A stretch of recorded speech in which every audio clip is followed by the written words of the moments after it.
ഒറ്റത്തിനും കാണുകയില്ല. എനിക്കിങ്ങനെ അതിവർത്തമാന കാലഘട്ടത്തിനെ പറ്റി ഇങ്ങനെ അതിശയം തോന്നിപ്പോയി. ഒന്നാമത്തെ കാര്യം, ഏതോ ഒരു ക്ലിപ്പിംഗ് ഇങ്ങനെ ഹെഡിങ് റബീഉൽ അവ്വൽ മാസത്തിൽ ശിർക്കില്ല, ഇച്ചിരിയെങ്കിലും ഒരു ബുദ്ധി എന്ന് പറഞ്ഞ തലയിലുണ്ടെങ്കിൽ അവൻ പറയില്ല ശിർക്കില്ല എന്ന്. കാരണം റബീഉൽ അവ്വൽ മാസം ശിർക്കും തമ്മിൽ എന്താണ് ബന്ധം? വിധത്തില്ല എന്ന് ആരെങ്കിലും പറഞ്ഞിട്ടുണ്ടെങ്കിൽ ശരി, നമുക്ക് ചർച്ച ചെയ്യാം. ശിർക്കില്ല എന്ന് പറഞ്ഞാൽ അത് മാനസിക രോഗിയായിരിക്കും, വിട്ടേക്കണം. അങ്ങനെ രണ്ടാമത്തെ എന്താണ്? ചിത്രം 2 കൊല്ലം മുമ്പ് ദുബായ് അൽമനാറിൽ വെച്ച് നടത്തിയ പ്രസംഗത്തിന്റെ ചിത്രം, വിഷയം 20 കൊല്ലം മുമ്പ് തിരുവനന്തപുരത്ത് നടത്തിയ പ്രസംഗത്തിന്റെ വാചകങ്ങൾ കണ്ടിട്ടാണ്. പുതിയ ക്ലിപ്പിംഗ് ഷെവലി അബ്ദുള്ള മലിക്കിന്റെ പേരിൽ വിഷയം മന്ദബുദ്ധികളോടാ ഹെഡിങ്.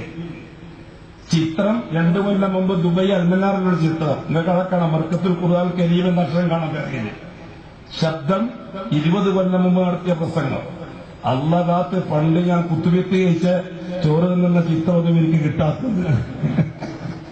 ഞാൻ ഒരുപാട് കുത്തിവെത്ത് കഴിച്ചിട്ടുണ്ട്, ചോറ് നന്നായിട്ട് തന്നിട്ടുണ്ട്. അങ്ങനെ ഞാൻ നടത്തിയ നബിദിനത്തിന്റെ ചിത്രം നിങ്ങൾക്ക് കിട്ടാത്ത അള്ളാഹ് ഇന്റർനാഷണൽ നബിദിനം നടത്തിയവരാണ് ഞാൻ കണ്ടുവരുന്നത്.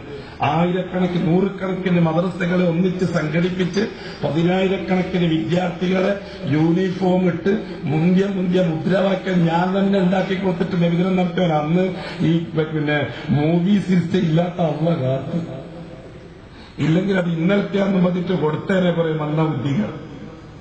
അന്ന് കൊടുത്ത മുദ്രാവാക്യം എനിക്ക് ഇപ്പോ ഓർമ്മയുണ്ട്.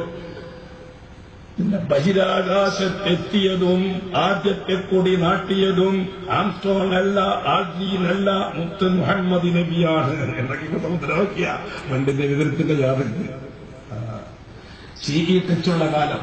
ഒരൊറ്റ ഒരു മുസ്ലിമിനെ CE ടച്ചിങ് ഇല്ലാത്തൊരു മുസ്ലിം